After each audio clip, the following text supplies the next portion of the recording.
और मैं ये भी यदि कभी बिजनेस शुरू करूंगा तो उस कंपनी का नाम क्या रखूंगा? The Ripon company. तो कोई मेरे कोई नॉन के नॉन यूं को जानकार, उन्होंने लाइब्रेरी खोली तो नाम रख दिया रिपन लाइब्रेरी। वो लाइब्रेरी होगी फ्लॉप। उसमें स्टूडेंट गए, फिर वो मेरे को गालियां निकालते, अंग्रेजों के नाम पर हमारी लाइब्रेरी का नाम रखवा दिया, इसलिए कोई भी हमारी लाइब्रेरी में आता। फिर अभी थोड़े दिन पहले एक और कोई स्टूडेंट आए थे, उनका सर हमारे कोई पास में वहां पे सैलून खुल रहा है। उन सैलून वाले भैया ने पूछा सैलून का नाम क्या रखें? तो नाम क्या रख दिया उसका? Ripon salon. तो रिपन भला आदमी था भाई। हाँ, वो चल रहा है। एंड रहा है तो आपको भी यदि कभी हेयर कट करवाने हो तो कहाँ जा सकते हो? हाँ हाँ, डिस्काउंट हो। हाँ, जैसे आप जाके स्प्रिंग बोर्ड नाम लोगे वैसे आपको क्या मिल जाएगा? डिस्काउंट मिल जाएगा। है कहाँ पे? यार आज के समय में ये सवाल पूछना कि है कहां पर, कितना बेमानी है। हाँ हाँ, गूगल मारो रिपन सैलून, अपने आप सैलून खुद चला के तुम्हारे पास आ जाए। यही बाल काट दूं हाथों हाथ तुम्हारे। In mother tongue for children of 7 to 14 years old। इसका मतलब गांधी जी का ये मानना है कि बच्चे को कितने साल की उम्र में स्कूल भेजा जाना चाहिए? कितने साल में? गांधी जी उन भारतीय दादाजी की तरह है। आपने क्या, गांव की स्कूल में 5 साल के बच्चे का नाम लिखते हैं। 5 साल से पहले गांव वाले स्कूल लिखते, गांव वाले स्कूलों में नाम लिखते।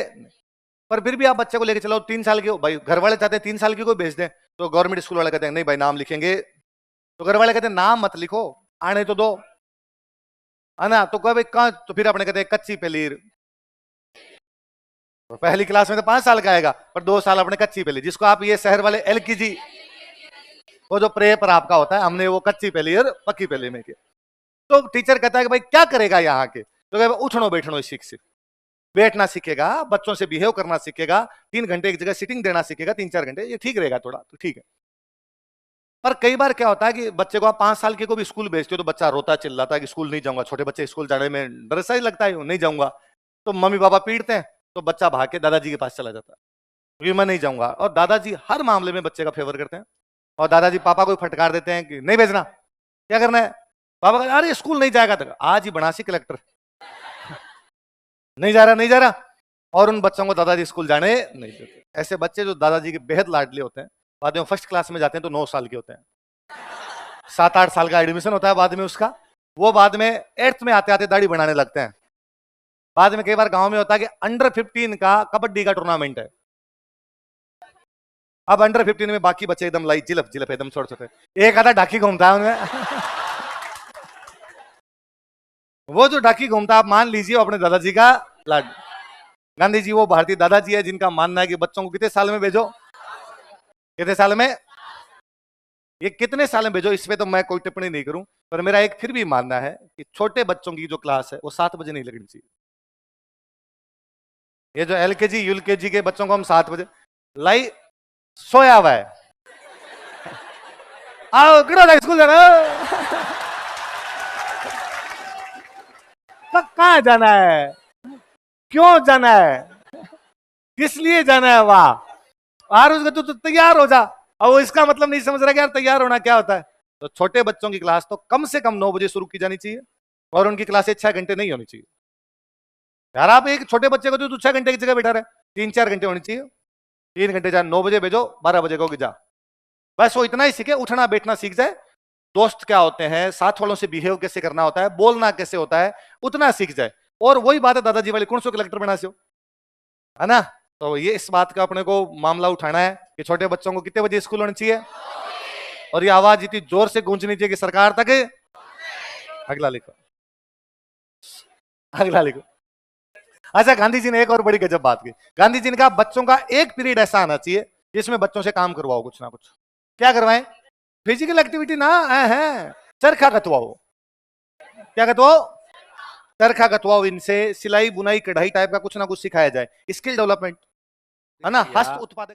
यहाँ डिलीवरी में महिलाओं की डेथ हो जाती है, भारत सेफ डिलीवरी नहीं करवा पा रहा है क्योंकि हॉस्पिटल वगैरह थे नहीं अलग से, और डिलीवरी के अंदर या तो जच्चा या बच्चा दोनों में से किसी ना किसी की डेथ हो। उस बेचारे को बड़ा बुरा लगा, उसने इंग्लैंड की सरकार से बात की, एक साथ भारत के अंदर 12 जनाना हॉस्पिटल खोले गए। उस एल्गिन सेकंड की वाइफ ने, लेडी एल्गिन, इसलिए लड़के तालियां बजा रहे, तुम्हारे कौन सा जापा हो रहा है?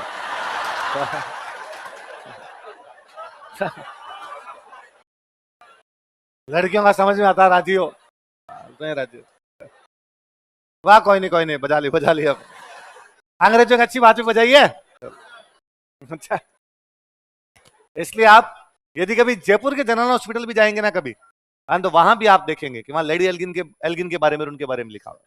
तो ये जो गवर्नर जनरल की वाइफ वगैरह थे ना, इन्होंने बेचारे ने खूब सारा अलग अलग शिक्षा के क्षेत्र में, हॉस्पिटल के क्षेत्र में कार्य किया था। ये तो अपने क्या, अपने साथ पंगा है कि अपनी पूरी हिस्ट्री एंटी ब्रिटिश है ना। एंटी ब्रिटिश से जब अंग्रेजों को गालियां निकालनी है तो फिर अच्छे काम तो एकदम ही है ही नहीं, और जब उनके नहीं है तो फिर वाइफ वाले तो कौन लिखे। बाकी उन्होंने ये खूब सारे काम किए। तो डलहौजी के टाइम में मुझे ये लगता है यार, उस टाइम उसने विश्वविद्यालय की बात की थी, उस समय कन्या विद्यालयों की अलग से बात की थी, कई सारी बातें की थी। तो लंदन विश्वविद्यालय की तरह कलकत्ता, मद्रास और बॉम्बे में क्या स्थापित किए जाएंगे। लोगों ने कहा साहब बातें बड़ी बड़ी है, भारत बड़ा देश है, एजुकेशन को संभालेगा कौन? तुम बना तो देते हो, ये कर देंगे ये कर देंगे, उसको मेंटेन करने वाला भी तो चाहिए। वो डिस्पैच में लिखा गया कि प्रत्येक प्रांत में शिक्षा विभाग स्थापित किया जाएगा। प्रत्येक प्रांत में, जिसमें कमिश्नर होगा। कौन होगा? क्या फर्क पड़ता है, बाकी विभाग भी उनमें कमिश्नर है, कौन उनको ध्यान तो रखता नहीं कि नहीं साहब, ये जो एजुकेशन कमिश्नर होगा डायरेक्टली रेस्पॉन्सिबल टू जी, सीधा किसके अधीन होगा? मतलब भारत में शिक्षा को सीधा ध्यान कौन रखेगा? देखो, तो एक शिक्षा विभाग बना दिया जाएगा। और क्या किया जाना चाहिए सुधार? तो लोगों ने कहा साहब आप करो, हम तो प्राइमरी भी देंगे, सेकेंडरी भी देंगे, हायर एजुकेशन भी देंगे, इतने मास्टर कहां से लाओगे रे? और फिर इतने मास्टर यदि लगा दिए तो फिर हर किसी को लगा दोगे, हर किसी को लगा दोगे, उसको पढ़ाना भी आता? अंग्रेजों ने कहा नहीं, हम अध्यापक प्रशिक्षण केंद्र स्थापित करेंगे। क्या स्थापित करेंगे? ये बीएड पहली बार वुड डिस्पैच लाया था। ये जो बीएड करते हो तुम, ये पहली बार कौन लाया था? किसने बीएड कर रखी है? कर रहे हो कई? कौन कौन कर रहे हैं बीएड? बोलो थैंक यू वुड डिस्पैच। लेगो लेगो अध्यापक प्रशिक्षण केंद्र स्थापित किए जाएंगे। Teacher training centre will be established. अध्यापक प्रशिक्षण केंद्र स्थापित किए जाएंगे। Teacher training centre will be established. आप कहोगे सर हमने एडमिशन लिया है, कर नहीं रहे हम, है ना, क्योंकि हम एक दिन भी जाते, और हम कॉलेज वालों को भी कह के आए थे कि आएंगे नहीं, हम कोचिंग कर रहे हैं। क्या कर रहे हैं? और कॉलेज वाले ने भी कहा था कि आने की आवश्यकता,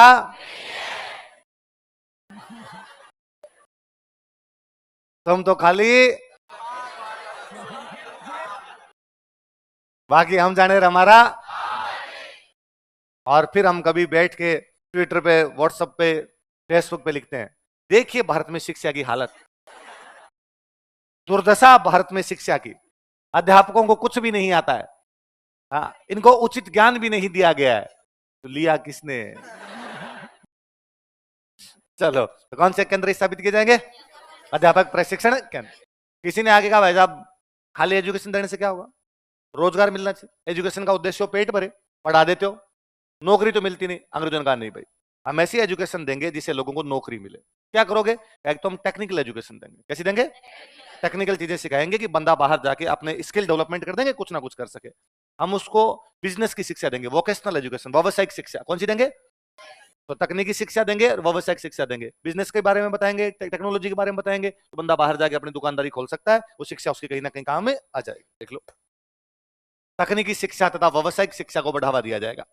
technical education and vocational education will be promoted.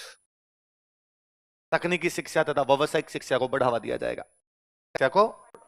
किसी ने जाके कहा कि सर जो लड़कियां वो तो पढ़ती नहीं, उनके लिए क्या करोगे? इनके लिए अभी हम अलग से ध्यान रखेंगे, महिला शिक्षा को भी बढ़ावा दिया जाएगा। देखो, महिला शिक्षा को बढ़ावा दिया जाएगा। किसी ने कहा वैसा ज्यादा बातें नहीं करती, टेक्निकल भी करेंगे, वोकेशनल भी करेंगे, विमन वाला भी करेंगे, हम तो ये भी कर देंगे, ये भी कर देंगे, ये भी कर देंगे। इतने रुपए कहां से लाओगे? तुम्हारे पास इतने क्या संसाधन है सरकार के पास? सरकार ने कहा हम जानते हैं कि हमारे पास संसाधन ज्यादा नहीं, इसलिए हम प्राइवेट सेक्टर से भी कहना चाहेंगे कि आप भी स्कूल्स खोलो, आप भी कॉलेज खोलो, सरकार उसमें सहायता कर देगी। आधा रुपया प्राइवेट सेक्टर लगा दे, आधे सरकार लगा दे, हम एजुकेशन कर लेंगे। इसलिए अब जाके थोड़ा कम हुआ है, वरना अपने आज भी छोटे छोटे कस्बों के अंदर ऐसे स्कूल मिल जाएंगे जिनके लिए अपने कहते हैं आधो प्राइवेट आधो सरकारी है। एडेड स्कूल्स, अनुदानित विद्यालय, उनके ऊपर लिखा होता था बाकायदा। ये अंग्रेजों की व्यवस्था थी उस टाइम की बात, धीरे धीरे अपने देश के अंदर भी चलती रही। इनमें कुछ पैसा सरकार लगा देगी, कुछ कोई बिजनेसमैन लगा दे, स्कूल हम स्थापित कर लेंगे। लिखो, निजी प्रयासों को बढ़ावा दिया जाएगा, private sectors will be promoted. निजी